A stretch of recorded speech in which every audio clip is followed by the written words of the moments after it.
Ils sont avec nous pour la suite de notre émission Avis de la diaspora sur les ondes d'Afro Web TV. Merci à tous. Si c'est maintenant vous prenez le train en marche, vous êtes avec Moïse Agbingan à la manette et nos deux invités de ce jour, Monsieur Alphonse Chireloulo Sonyamassadi, qui est le coordinateur de la diaspora. Nous recevons par duplex et également le professeur Pini Pini, consultant politique. Merci à vous de nous donner de votre temps. À vous qui nous suivez également sur notre chaîne YouTube, merci de vous abonner, d'activer votre cloche de notification pour ne rien rater, surtout en termes d'émissions de qualité.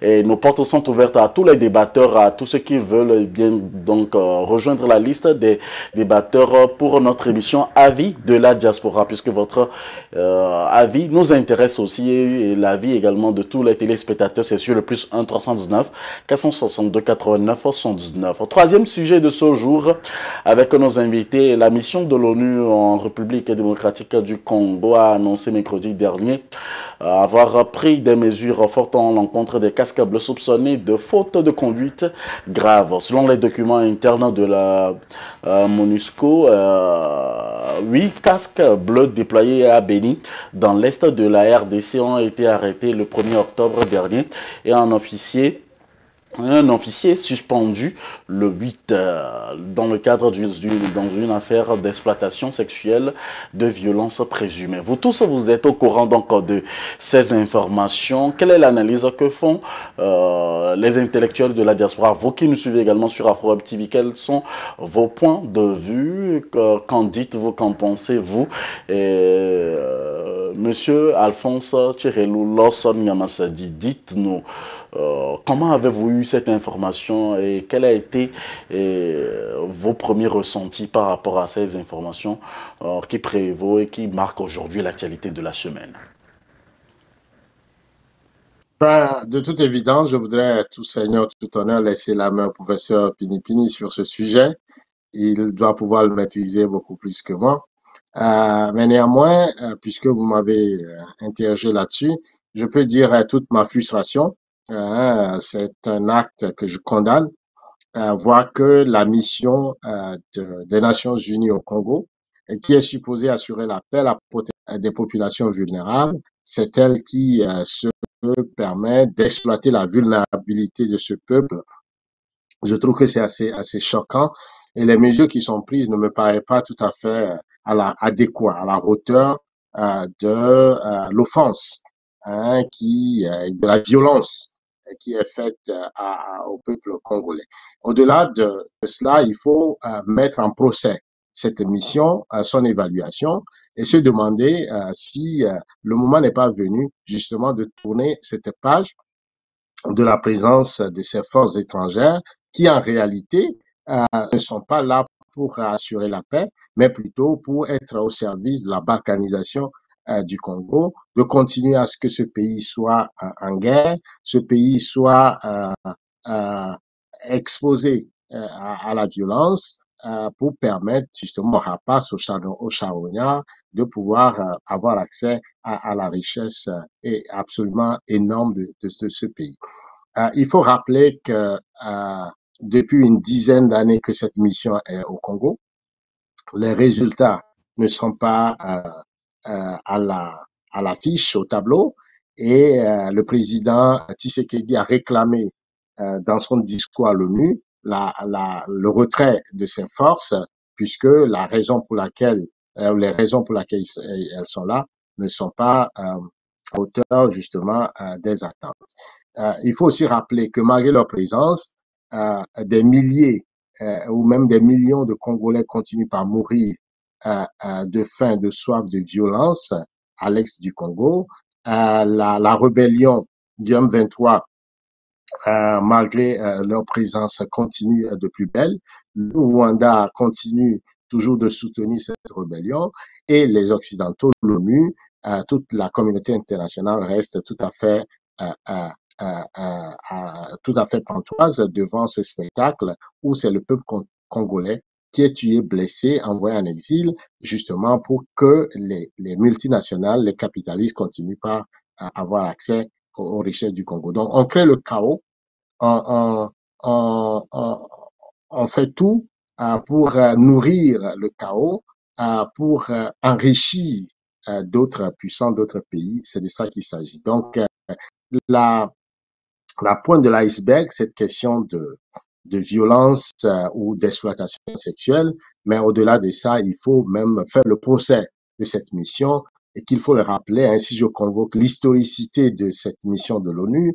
Ça date depuis 1960, où la première mission est venue pour soi-disant protéger le gouvernement de Lumumba, mais c'est cette mission aujourd'hui qui a plutôt aidé à tuer Lumumba et à créer le chaos avec l'avènement de la dictature de Mobutu par la suite, parce que les États-Unis n'ont pas voulu intervenir officiellement puisqu'ils ont été sollicités par le gouvernement de Lumumba. Ils ont préféré passer par l'ONU pour se cacher derrière les forces de l'ONU. Donc, ça a été une invention en réalité pour empêcher que le Congo devienne une zone d'influence de la Russie.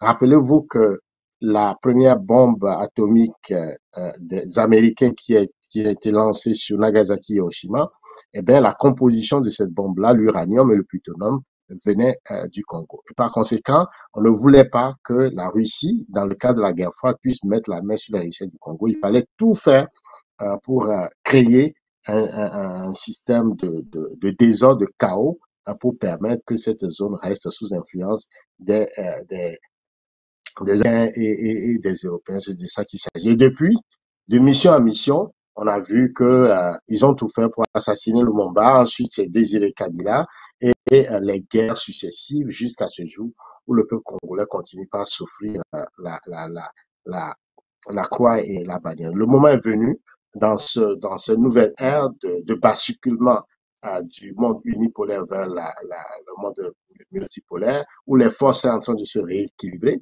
Le Congo devrait donc redevenir je dirais, cette pépite d'or au cœur de l'Afrique qui relance le développement non seulement de l'Afrique, mais aussi la souveraineté et la dignité des Africains. Nous avons tout au Congo. Les géologues parlent de scandale géologique. Il y a tout au Congo. Le barrage d'Inga seul peut électrifier toute l'Afrique. Ils ont des terres arables pour nourrir tous les Africains et même d'autres continents. Ils ont toutes les richesses en termes de stratégiques pour nos téléphones, pour l'espace, pour les bombes atomiques. En tout cas, ils ont tellement tout qu'aujourd'hui, il faut repenser le développement de l'Afrique à partir du Congo. Et je pense que c'est de la responsabilité des intellectuels, des économistes, des ingénieurs de faire cette réflexion pour relancer l'Afrique à partir du Congo. Et c'est de ça qu'il s'agit aujourd'hui. Donc, de ce petit problème qui est fait divers, on va se repositionner pour envisager l'avenir de l'Afrique à partir du Congo. Mais je laisse la main au professeur Pilipini, qui est beaucoup plus, je dirais, tout à fait être une dispo d'expertise dans ce domaine pour mieux compléter ce que je viens de dire. Merci. Professeur Pinipini et vous. Oui, oui. D'abord, ben, merci beaucoup. Hein, quand Alphonse parle, c'est toute la science, toute l'expérience qui parle. Mais disons que juste un petit correctif, que les troupes de l'ONU, donc qui étaient d'abord la MONUC et puis le MONUSCO, ils sont au Congo depuis 25 ans. Donc depuis 1998. Ça fait 25 ans aujourd'hui qu'ils sont là, jour pour jour, qu'ils sont au Congo. Euh, et surtout, d'abord, c'était tout le Congo.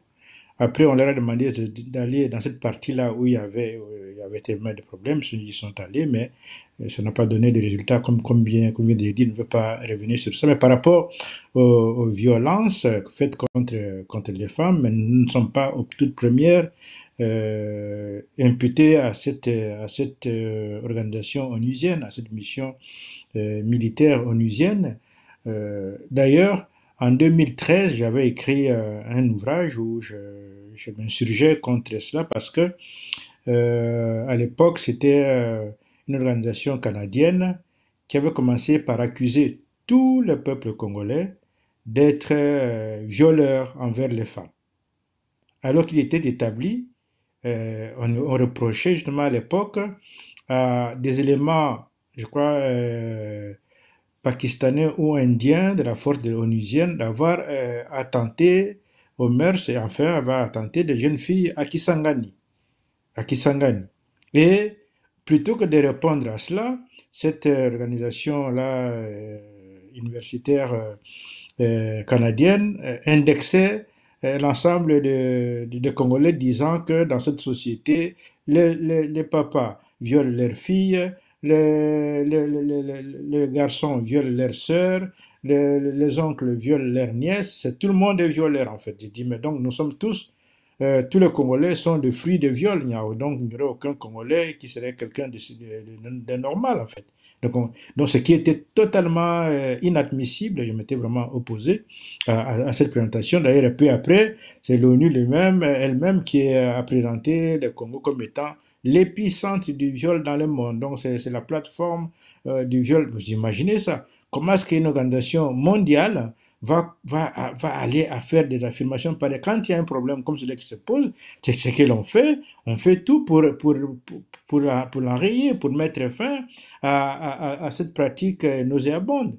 Mais on ne va pas proclamer un pays entier comme étant la plaque tournante du viol, comme étant c'est là où le viol est. Mais non, donc ça veut dire qu'ils prenaient part à cette propagande occidentale contre les Congolais qui veut présenter comme étant, n'étant même pas des humains. Parce que comment voulez-vous qu'on puisse être une société des gens qui nous font... Or, maintenant, on a montré depuis longtemps que ce sont eux qui ont amené ces régimes de violence et de viol parce qu'ils ne veulent pas du tout y mettre fin. Aujourd'hui, ça sort parce que ce sont des Sud-Africains qui sont mis en cause, parce que ceux dont on accuse maintenant, ce sont des Sud-Africains qui vont dans des maisons closes, paraît-il, qui ont fait de leur camp. Ils donnent des noms sud-africains, des noms de Soweto, des noms de Bloemfontein, des noms de Cape Town, donc vraiment des noms sud-africains pour dire qu'ils sont que là tout est permis comme là-bas vous savez qu'en Afrique du Sud là c'est le Far West par rapport à tout cela. Donc c'est ça qui les ramène au Congo, et c'est parce que ce sont des Sud-Africains qu'ils mettent ça en avant aujourd'hui, mais tous les autres font pareil, donc il n'y a pas que les Sud-Africains, je ne voudrais pas du tout les encenser, mais je veux dire que c'est le comportement de cette mission onusienne au Congo. Elle est là pour piller le Congo, pour attenter sur le Congolais, pour faire... c'est pas du tout pour lutter contre ce dont le Congo souffre, c'est-à-dire ces attaques de forces qui viennent du Rwanda. Là, les forces du Rwanda, on le sait aujourd'hui, que ce sont les Occidentaux, les Américains, les Anglais, les Français, les Canadiens, les Australiens qui les financent. Ce sont eux qui sont là, qui financent tous ces gens pour venir déstabiliser le Congo afin, justement, comme disait Alphonse, afin de brader toutes les richesses congolaises. C'est pour cela qu'il est temps, effectivement, que ces forces-là s'en aillent. La population congolaise, les jeunesses congolaises demandent depuis maintenant des années que cette force-là puisse s'en aller. D'abord, c'était le gouvernement qui ne voulait pas. Heureusement, maintenant, ils reviennent à la raison, mais c'est pas trop tôt en tout cas. Il est vraiment grand temps que les forces onusiennes quittent le Congo et que le Congo puisse être en face maintenant de ces rebelles-là, de ces gens-là, en fait, de ces forces du mal qui viennent du Rwanda, et que la véritable bagarre entre le Congo et ces forces puisse enfin avoir lieu, et que le Congo puisse être libéré, parce que ça ne va pas. On ne peut pas continuer comme cela pendant des années avec la MONUSCO qui s'interpose comme la MINUSMA, là, s'interposait au Mali, c'est la même chose. Donc, il est temps de mettre fin et que nous puissions revenir à un État qui soit un État normal, qui puisse s'occuper du développement de sa population, du bien-être de sa population, et non pas un État qui doit être là à gérer des conflits qu'on vient de lui imposer.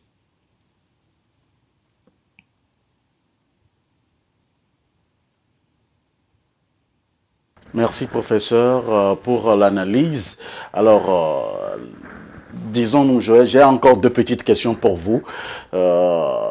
Monsieur Alphonse, dites-nous, c'est vrai que la MONUSCO a condamné fermement de tels comportements. Quelles sont les mesures que le gouvernement congolais doit prendre en ce moment pour faire face à cette situation?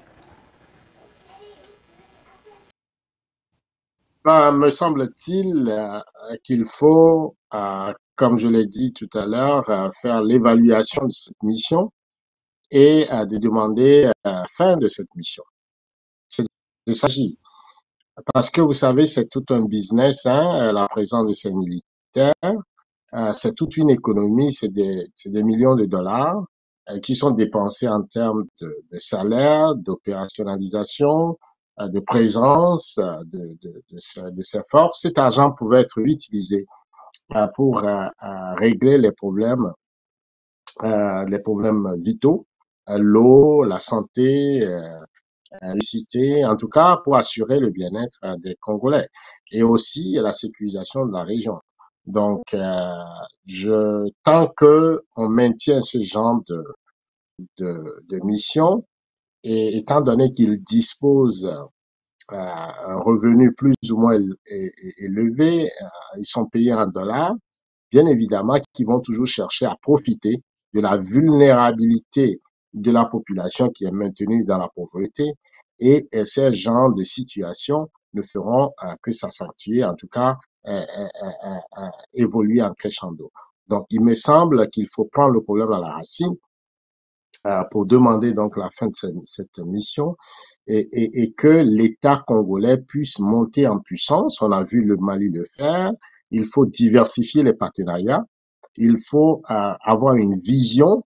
Il faut prendre conscience de la dynamique historique pour comprendre que, eh ben, étant donné que le Congo est riche, il va toujours attirer des, je dirais, qui vont chercher toujours à déstabiliser le Congo. Donc, la nécessité de se protéger, la nécessité de protéger ces richesses-là contre les voleurs, contre les mercenaires, contre les États voyous.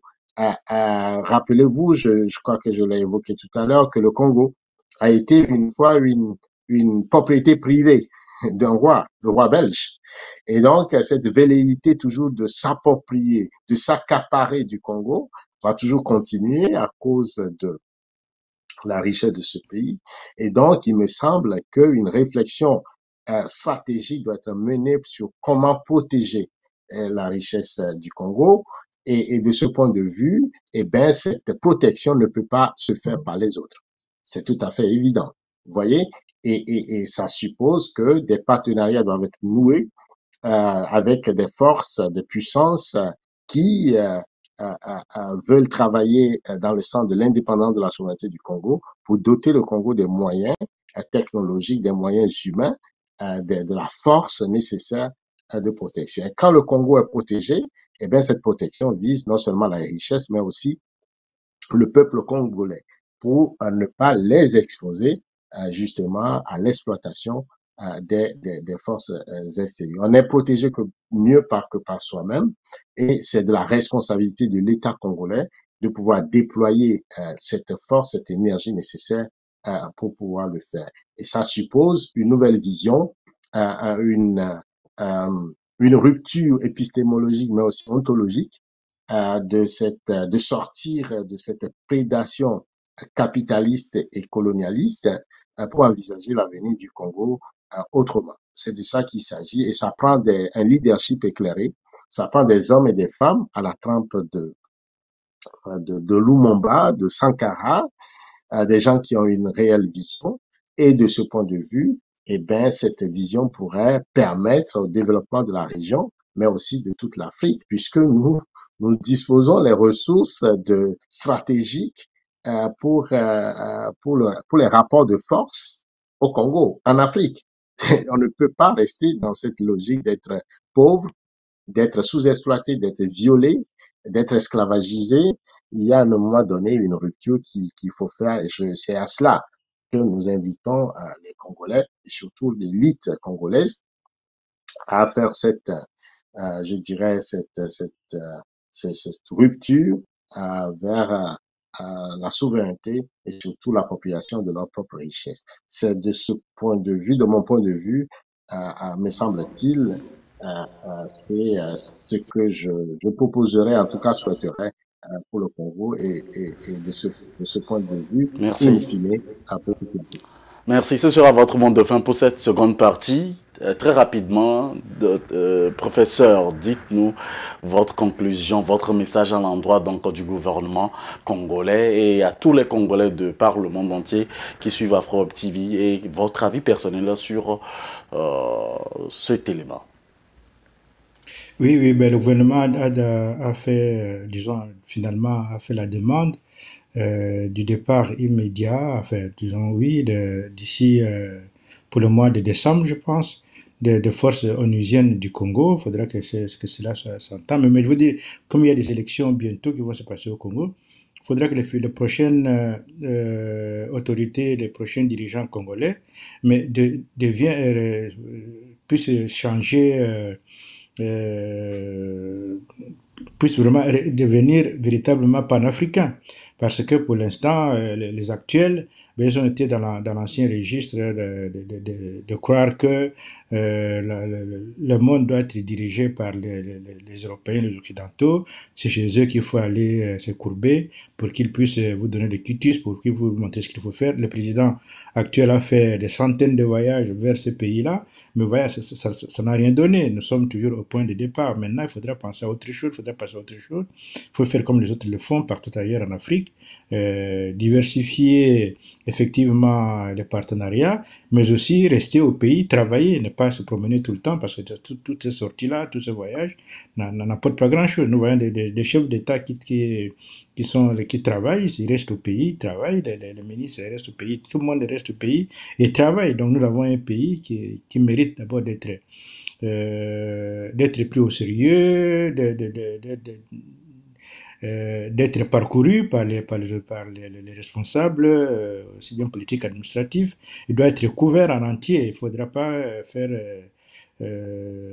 choisir et abandonner les parties du pays. Non, le pays tout entier doit être couvert, y compris justement comme on le fait, comme les efforts qui sont en train de faire du côté de Mali avec Kidal, doivent être faits du côté du Congo avec les Kivu justement. Donc il faudra que tous les efforts doivent être faits pour que les Kivu soient libérés. On doit mettre toute la pression sur ces forces-là, libérer les Kivu et faire que la souveraineté du pays soit retrouvée, que le pays tout entier soit uni et qu'il puisse se relancer dans les processus du développement. Donc les autorités congolaises n'ont pas le choix.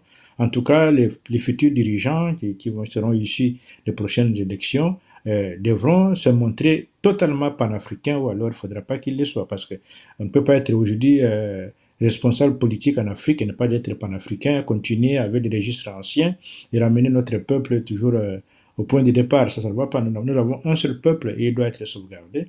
Et les responsables congolais ont ce devoir de libérer le Congo avant toute chose, et d'assurer la prospérité et la liberté au peuple congolais.